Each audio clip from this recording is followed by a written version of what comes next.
Halo semuanya, dan selamat datang di ulasan materi kita kali ini. Jujur aja, saya lagi semangat banget nih, karena hari ini kita bakal ngebedah sesuatu yang bener-bener keren dari warisan bahasa Jawa. Kita nggak cuma bakal belajar tata bahasa yang membosankan. Oh, tentu tidak. Kita bakal memulainya dari mitologi epik yang megah, nyebur ke gaya bahasa atau metafora yang unik banget, sampai akhirnya ngebahas aturan kalimat buat ngobrol sehari-hari. Ini tuh cara yang paling asyik buat bener-bener nyelamin budaya dan bahasanya sekaligus. Jadi, yuk kita mulai. Nah, biar gampang ngikutinnya, ini peta perjalanan kita. Pertama, kita bakal kenalan dulu sama tokoh-tokoh wayang Ramayana. Terus, kita masuk ke tembung senepa atau metafora kebalikan yang super unik. Habis itu, kita bahas ukara alias kalimat dasar, dan ditutup dengan ukara pakon atau kalimat perintah. Alur ini sengaja dibuat supaya pemahaman kultural dan linguistik kita kebangun pelan-pelan. Oke, kita langsung masuk ke babak pertama, tokoh wayang Ramayana sebagai landasan epiknya. Kalian tahu nggak, belajar bahasa Jawa itu susah banget dipisahin dari kisah pewayangan. Kenalan dulu nih sama sosok Agung Prabu Dasarata, sang Raja Ayodhya. Beliau ini punya putra mahkota yang jadi pahlawan utama kita, yaitu Raden Rama. Raden Rama ini adalah putra dari Prabu Dasarata dan Dewi Raguh, yang nantinya bakal didampingi sama istrinya yang setia, Dewi Sinta. Memahami silsilah keluarga kerajaan ini tuh ibarat kunci buat masuk ke dunia epik mereka. Dan disinilah konfliknya mulai seru. Di satu sisi kita punya jagoan kita, Raden Ramawijaya. Tapi di sisi lain, ada sang antagonis utama, Dasamuka atau yang sering kita kenal dengan Rahwana, sang Raja Alengka. Yang bikin epik coba perhatiin senjata pamungkas mereka yang bertolak belakang. Raden Rama punya senjata andalan panah Gua Wijaya, sementara Dasamuka bawa panah Candrasa. Ditambah lagi dia punya ajian sakti Pancasona.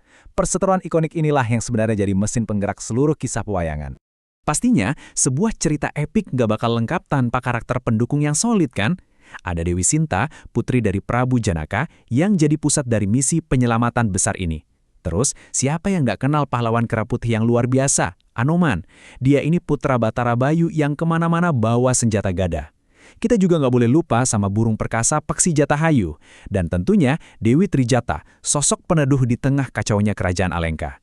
Nama-nama ini bakal sering banget kalian temuin kalau lagi baca literatur atau bahkan ngobrolin budaya Jawa. Sekarang kita lanjut ke babak kedua, tembung sanepa alias seni melebih-lebihkan.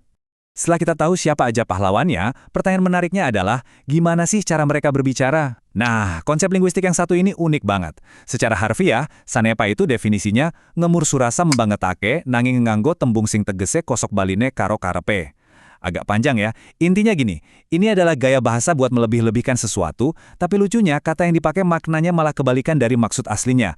Bener-bener ironi budaya yang cerdas banget. Coba deh kita main tebak-tebakan sebentar. Bayangin kalian lagi baca naskah kuno, terus ada deskripsi ksatria kayak Raden Rama yang dibilang gerakannya alon kidang. Alon itu artinya lambat, dan kidang itu kijang.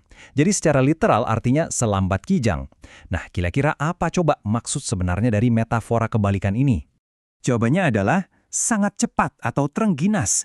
Logikanya gini, karena kijang itu kalau di alam liar larinya super kencang, maka nyebut seseorang selambat kijang di dalam tembung sanepa justru adalah pujian tertinggi yang nunjukin kalau orang itu luar biasa lincah dan gesit.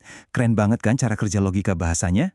Yang bikin saya geleng-geleng kepala kagum adalah gimana humor dan cara orang Jawa ngamatin alam itu menyatu banget dalam ucapan sehari-hari. Coba lihat polanya. Madu itu kan manis, jadi kalau dibilang pahit madu, artinya justru manis banget. Kapas itu ringan, jadi abot kapuk atau seberat kapuk artinya ringan banget. Kurus semangka, sekurus semangka ya jelas artinya sangat gemuk. Dan ini nih favorit saya, landep dengkul, setajam lutut artinya apa? Sangat tumpul, atau kalau buat ngeledek orang artinya bodoh banget.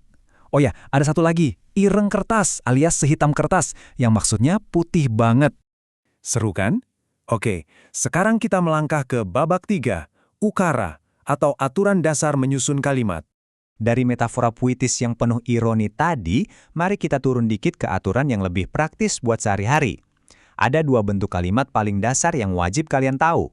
Pertama, ukara carita, alias kalimat pernyataan. Fungsinya sekadar ngasih tahu atau menceritakan sesuatu, dan selalu diakhiri tanda titik. Contohnya, dino minggu winggi inyong plesir maring Goa Lawa. Hari Minggu kemarin saya bertamasya ke Goa Lawa. Nah, ini beda banget sama ukara pitakon atau kalimat tanya, yang fungsinya nyari informasi dan selalu diakhiri tanda tanya. Contohnya, apa sing lagi diwaca tono? Apa yang sedang dibaca Tono? Super lugas dan fungsional. Dan akhirnya kita sampai di babak keempat Ukarapakon, sang kalimat perindah. Nah, ini dia pilar tata bahasa yang terakhir, dan jujur aja, ini yang paling dinamis. Kita tahu budaya Jawa itu sangat menjunjung tinggi yang namanya kesopanan dan unggah-ungguh kan? Makanya kalimat perintahnya itu nggak cuma satu nada. Penuturnya harus pintar menavigasi situasi sosial lewat 4 jenis ukarapakon. Ada lumrah buat perintah biasa, pangajak buat ngajak bareng-bareng, pamenging buat ngelarang, dan paminta buat minta tolong dengan sangat halus. Yuk kita bedah satu-satu biar makin jelas. Contoh yang pertama, ukarapakon lumrah. Ini tuh perintah standar yang lugas, nggak pakai basa-basi. Biasanya dipakai di situasi santai sama teman sebaya atau ke orang yang lebih muda. Contoh kalimatnya, jukutna pulpen sing gigal gue. Ambilkan pulpen yang jatuh itu. Langsung pada intinya, tanpa embel-embel. Tapi, gimana kalau kita mau nyuruh orang tapi nadanya kayak merangkul gitu? Nah, pakailah ukarapakon pangajak. Contohnya, ayo mampir dhisik ning omahku. Yuh, podo nggarap PR bahasa Jawa bareng. Ayo mampir dulu ke rumahku. Kita kerjain PR bahasa Jawa bareng. Coba perhatiin kata ayo dan yuh. Ini bikin perintahnya berubah fungsi jadi undangan yang antusias dan kerasa lebih hangat. Beda cerita lagi kalau kita mau ngelarang sesuatu. Di sini kita pakai ukarapakon pamenging. Kalimat yang satu ini pasti relatable dan sering banget kalian dengar dari orang tua. Aja dolanan HP bae, jangan main HP terus. Ciri khas mutlak dari kalimat pelarangan ini adalah kata aja atau jangan, yang tugasnya buat nyetop atau mencegah suatu tindakan. Yang terakhir, dan mungkin yang paling butuh skill komunikasi tingkat tinggi, ukarapakon paminta. Ini adalah cara paling halus buat ngasih perintah, karena kita membungkusnya jadi sebuah permohonan. Dengerin deh. Angger sela, mengko tulung gawe no laporan ya. Kalau senggang, nanti tulung buatkan laporan ya. Kata ajaibnya di sini apa? Betul, kata tulung atau tolong. Satu kata ini sukses ngelembutin kalimat perintah jadi sebuah permintaan yang super sopan.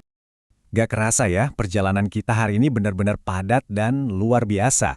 Kita udah mulai dari ngelihat kehebatan mitologi wayang, membedah ironi yang lucu banget dalam tembung Sanepa, sampai akhirnya menguasai berbagai nuansa kalimat perintah buat interaksi sosial sehari-hari. Pengetahuan ini nggak cuma soal ngapalin grammar, tapi benar-benar ngebuka jendela ke sebuah budaya yang sangat kaya. Jadi pertanyaannya sekarang, berbekal wawasan baru ini, struktur kalimat bahasa Jawa mana nih yang siap kalian pakai di dunia nyata hari ini? Teruslah eksplorasi bahasanya, dan sampai jumpa di pembahasan materi seru berikutnya.